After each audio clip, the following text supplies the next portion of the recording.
Officials of the non-communicable disease units of the Ministry of Health and Social Welfare last weekend confiscated dozens of shisha bottles and cigarette packets during a joint enforcement operation on Tobacco Control Act. Now, the operation was conducted alongside the police, customs, public health officers, and environmentalists. Now, the move is part of the non-communicable disease unit enforcement measures on tobacco control laws and regulations in the country. Moses Emendi has the details in this report.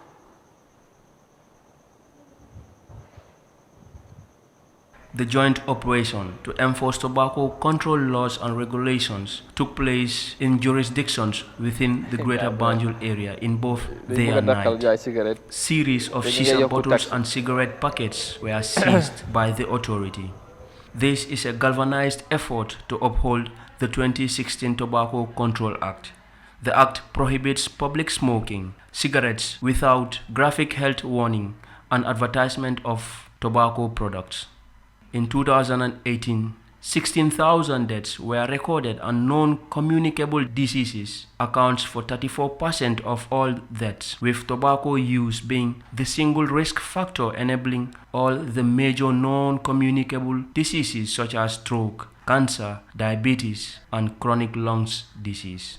Sefo Singate, Senior Program Officer of Non-Communicable Disease Unit at the Ministry of Health, explains the consequences of tobacco use. Annually, around 8 million people die from tobacco use, and nearly 900,000 people are second-hand smokers. But 900,000 people are exposed to second-hand smoke or died as a result of second-hand smoking. The burden is increasing, especially in countries like the Gambia, countries that are not strong enough economically, low and middle income countries. Smoking kills 33 to 50% of those who use it by an average of 15 years prematurely. That is, they die 15 years earlier before their actual death. This is what studies reveal. In 2010 STEP survey report on the prevalence of tobacco use in the Gambia, smoking stands at 16.7%. Mr. Singate breaks down the details. The prevalence shows that it is higher in male population. That is at 31%. Every 131 male smokes. And this is especially high in age group 25 to 65. It is higher in those age groups. 31% in ages 25 to 65 smoke cigarette in this country among the male population. And the use of shisha has also been studied among school children, grade 7 to grade 12, that is age 12 to 20. And this shows an increase, a prevalence of 8.2% among school children, grade 7 to grade 12. He continued that tobacco smoking does not harm its smoker only, but people around the smoker as well. That is why it has to be controlled. Mr. Singate again explained the economic burden of tobacco use on the country's economy. Looking at the value of tobacco products or cigarettes in this country now, one stick will be approximately $4. You multiply this 3.6 million by $4 is nearly $15 million per day is what is spent directly on cigarettes.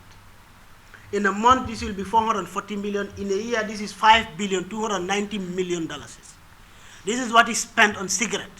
This being the case, the non-communicable disease unit under the Ministry of Health has engaged into various initiatives such as orientation of regional education authorities on Tobacco Control Act, meetings with tobacco importers, Gambia Tourism Board, National Assembly members, and joint enforcement operation on Tobacco Control Act to combat tobacco use in the country. Pasamba Bojang, Head of Enforcement, Monitoring, and Evaluation of Tobacco Control Act, and also the Commissioner at the Drug Law Agency, says the operation was a successful one and the Tobacco Control Act is here to stay.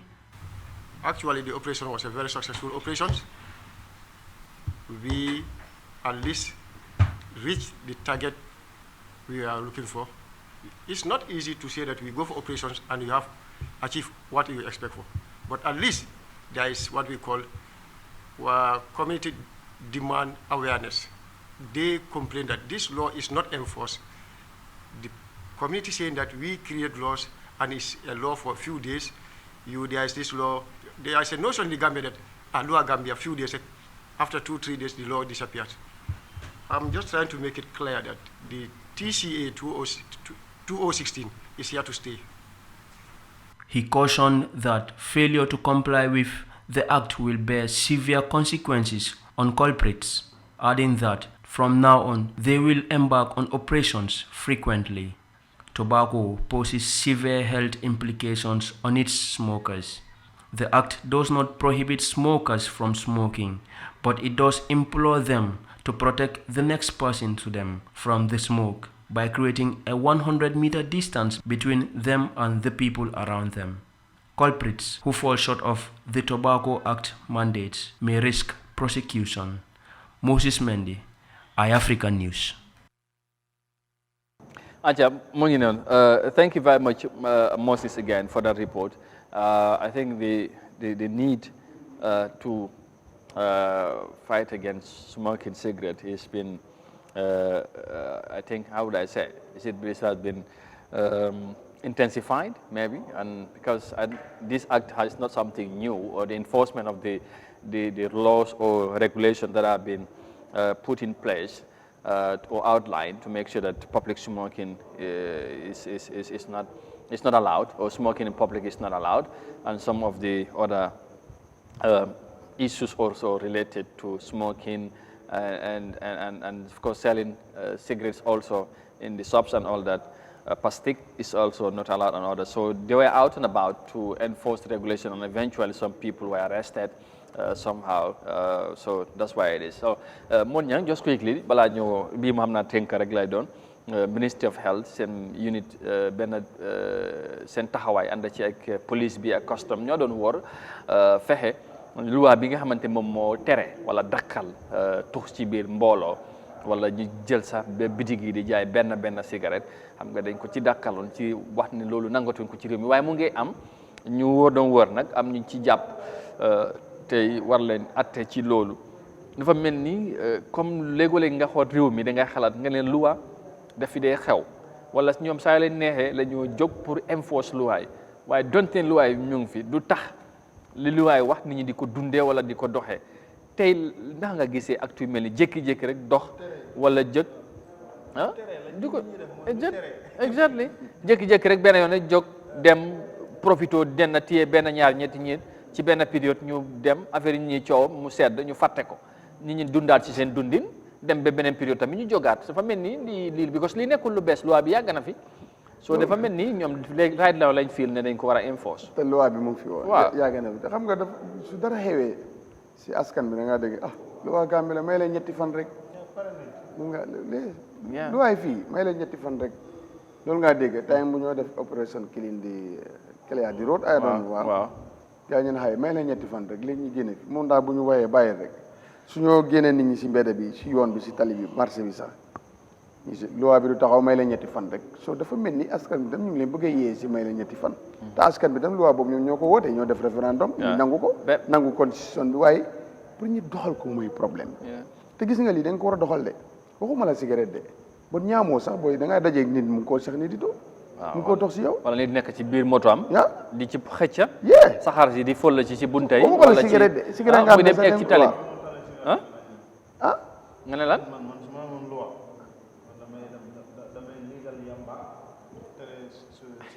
yaa ngi ko bëgg a def ci saa yi de banque yi ma ne ko banque yi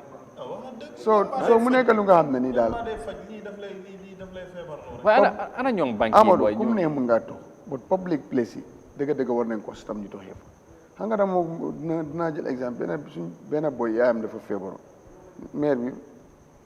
bu mu demee ñi seet ko docteur ñi ne ko wax sa maire bi ko mu bàyyi tox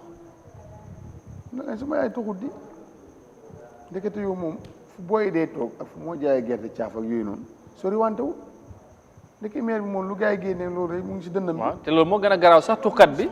waaw so you know mais buñ ko ñu ne kon moom fan la waaw nga grand inhale fu mu dee toog noonu lu mu dee jël waaw ndeke loolu moo ko dugg ba ñu ne mu ko ko nokki. sa maire bi daf dee tox yeah inhale saxaar soosu den ma yëpp sax noonu loolu la gars yi da ngeen ma yëpp mag bu am ne ngeen naan da ngay tox ndekete yow lu mu dee jël loolu soo loolu lu ko war a tox ci mbedd bi ak tox ci public place moo war a loolu so su ko defee dafa garaaw si moto yi dafa garaaw si garage yi yooyu leen waxoon waaye enforcement loi yi la ñoo wax loolu mooy problème bi jékki-jékki rek jóg ànd ak police bi di arrêté benn ñaar nit waaye fu mu nekk nii nit ñi yaa ngi cee coow waaye fii ak jamono dañ famille dañ koy fàtte nit ñi dañuy delluwaat si seen nekkin waaw gis nga balaa ngaa ñëw xam nga lii yëpp lan la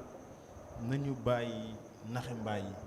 wool tubaako de kañ la barki démboo ñaay xaw na moo tax ñu def lii waaw parce que Sénégal démb rek laa gis ñoom tamit ñuy wor di laajte nit ñi di same thing di wax ne xam nga rek mooy loolu mooy ne jaami tubaab bi laa doon booy tubaab bi ñoom ñoo def seen bés li xaalis dafa nekk gis nga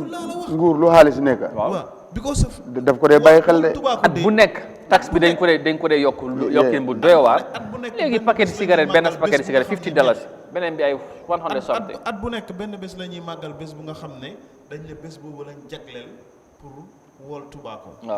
léegi bu ñëwee nit ñi wan keroog dama gis report bi Moses mu ngi ko def ma ne ko Moses is this existing mu ne ma yes is something ma ne ko ne hey xoolal ñii bu ñuy fonto naxaatale de nekk ma ne ko lu tax ma wax la loolu man every day maa ngi gis ñuy tux ci mbedd mi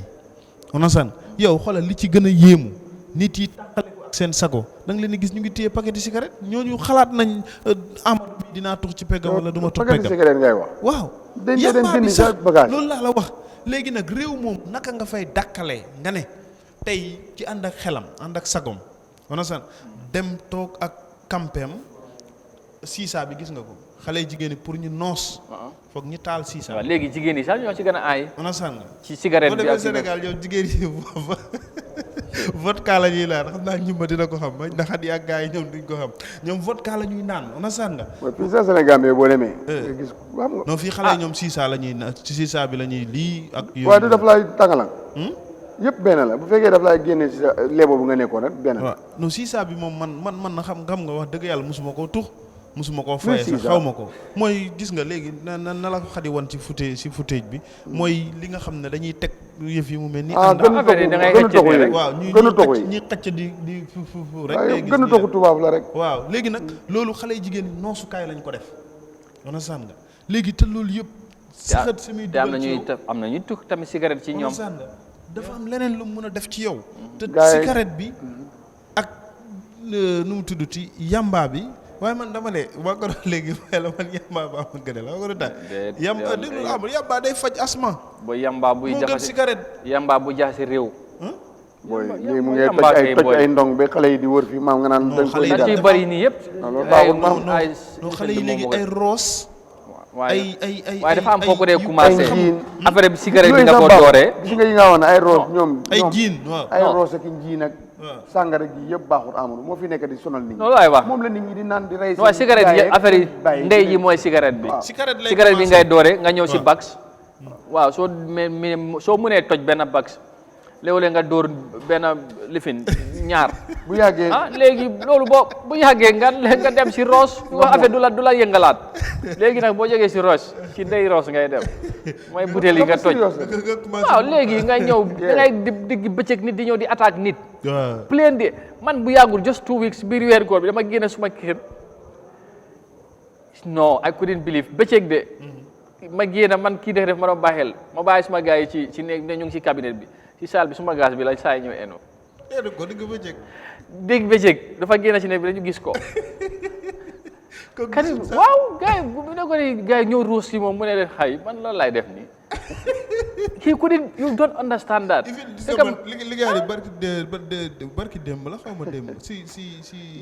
very serious I think si monde bi la loolu xam nga noonu kooku soo ko dooree gis nga si monde bi dama ko def benn taxi driver maa ngi taxaw fii di waxtaan ak Jordan maa ngi si suma kaw machine bi de booy taxi driver bi dafa ñëw ba éeg suma tànk bi de on sàng mu ngi ci kaw mu ngi ci biir moto bi solo mbuba sax xale bu tuuti ma xool ko man gisuma la sax ma ne kii léegi su dawee ba tamboog nit bu rey ko ci lay xam lu xew te mu ngi ne du billaahi wallaahi taala xale bu tuuti yaram neen la def ci biir taxi bi Amadou am na dawal moto ba ñëw éeg gis nga loo yi bëri dañ ko war a génne gis nga ay mbuusi ndaw yi ñun costero luñ si war a wax am na supermarket xam nga Chinese leen xaw ma ñu. xanaa yu doon jar pound loolu lu ñu fi daxaloon time yaa jàmme noonu. yooyu jarul compromise. dafa ñëwaat. booy ñun foofu moom la booy dee naan moo tax pour ñu kof sa mobile am nga am na ku ko jëloon bëccëg ñun fa digg bëccëg lañ koo jël ñu am ñu mën a daw am ñu mënta daw. bu ko boo jëlee lu bëri am nga tànkee lu nangu. di wax gis nga daaw si nawet la ñoo def daaw si nawet la benn bés. soo den facilité trop bon bi dafa facilité dafa yomba. pour nga naan luy tàggale xale yi seen sago dafa yomba te loolu nguur daf ko war a dakkal parce que ndaw yi nga xam ne ñoom la réew mi yaakaar ëllëg ñu war a yàqu léegi. fu réew mi jëm bi moom doy na waar ndaw yi moom. fu réew mi jëm xoolal opération marché yi ci weeri koor bi nga demoon ci biir taw ñu ngi bunti place Omar fële marché Costero xale yu nga xam ne mun naa laa ne ñooñu daanaka ñu ngi boori 15 jëm 18 years ñoom ñeenta. non yow war nga ma gars yi sax. waaw ñoo toog. waaw xoolal xale yi Amadou dañ naan ba mandi. xoolal gis nga fanaa roos lañ jël. xoolal gis nga comme rek yow njëg di dafay ñëw tampoog la nga tampoog njëg ñi tasaaroo ku nekk saaga. ndeysaan dama xool xale yi xoolal kenn si ñoom sorul mbuuba. dinaa def nii suma dinaa def nii suma. léegi ma xool leen ma ne réew mi fan lañ jëm. ne lañ jëm problème yii def leen dañ cee tiit dañ cee tiit. waaw gis naa place supermarket bi mu ngi fa. léegi est-ce que. Ousmane Gueye wax na ko fi wante. enforcement dañ ko war a waxaat. waaw enforcement nga yàq xale yi. yow xale yi nga xam ne dañ doon toog di toog taay di sàcca. di rapide nit ñi di ko seen mobile di daw. di jamante nga far indi nag lu gën a garaaw taay di leen ko jaay. waaw mu ne seen body. te loolu dañ ko yombal ba pare dañ ko yombal ñi free ko ñi def ñi waru koo nangu de. waaw affaire yëpp fii lay dooree si cigarette bi nag. cigarette bi waaw est-ce que enforcement régulation mooy indi solution bi. parce que waroon nañ ko mën a bañ a import ci réew mi. Amadou li celebrate World Tobacco Day la lii du enforcement man gëwuma ci enforcement bi yow xam nga ne. am na ñu ci jàpp di. ñi ci jàpp dañ leen di bàyyi. ñu dem delluwaat ci lu nekkoon. ay dañuy dem man di waat ba doyal. amul sax dem ak ñëw yow xam nga ne tey ñu ne la lii luwaa la léegi boo génnoon fii léegi Amadou boo génnoon fii wallahi billahi nga daje ku téye cigarette di tux wala mu ñëw bay wax ak yow yow xam nga ne everyday nga gis ku nga xam ne mu ngi téye cigarette onasan yaag moom yéen a ngi toog wala mu ngi ñëw di wax ak yow te ok bu fekkente ne loolu dañ ne luñ tere la borom mu xam ne lii tey dañ ko tere bu téye cigarette am jegee Amadou war naa xaaral mu sori Amadou onasan because of lii du yoon. léegi gars yi dañoo bañ may ñuy toog ci marché biir moto ci garage yi ci terminal yi ñi jàpp nit ñi waaw yooyu yëpp gis nga ñiy jàpp nit ñi nii dañuy jàpp nit ñi ñoom ñi dem seen oto yi bu ñu demee seen office yi ñoom ñooy toog di tux ñoom seen biir. mën na la jàppee que dàq tux loolu bàyyi leen loolu ñoo ngay fay def seen lifin ba pare léegi bés suba let's talk about the reality li nekk ci ground bi waaw léegi bàyyi leen ba ëllëg te kuy diglee sangu da nga war a set loolu mooy li am man bu ma doon tux laa la wax de tey. non xam nga lii public smoking la ñoo bañoon ku smoke de waaye sooy def nga bu ko def ci biir nit ñi cigarette bi loolu la soo amee njëgam ak birom bitig yi nañ bàyyi jaay benn stick benn léegi sooy jënd léegi paquet ngay jaay. gaa ngi koy wàññi waaye gis nga boo demee ci sa waay da nga ko sa waay naka la boy yow xam nga. loolu yaa ngi yaxa diil gars yi de. non acca ba suba. waaw ba suba. incha allah daal am na ci gis nga daal foog ñu taxaw ci li nga xam ne dafa yàq ndaw gis nga ndaw ñi benn waaye noonu na ma ne paa bu garaaw boo gis moo doon ndaw yi garaaw yi suñ bañee ne réew mi ëllëg mu bëri paayi garaaw nañ seetaan ndaw ñi te paayi garaaw fu mu bëri dafa tas dëkk de su ko pexe yi day bëri pexe yi yàq dafa bëri su ko defee ñuy bàyyiwaat si xel li leen a yàq buñ ko luwaa may pour ñu encourage ko parce que jamante bi ak reyante bi yëpp tàggoog sa sago la te doolu dafa yomb da ngaa dama si koñ bi rek am ko foog ñu jóg si jox leen dig daje ba guddi incha allah juróom-ñetti waxtu dinañ dellu si ci jotaay suñu réew ak tiimu suñu réew comme niñ koy defee saa su nekk ak suñuy gan waxtaanee ponk yu am solo kon topp leen ñi ba guddi incha allah. jërëjëf maam jërëjëf Modou Mohamed Niang sant leen gërëm leen ci jàngat yi ak taxawaay bi amati na solo lool macha allah yal na yàlla yokku gën a yokku tamit taxawaay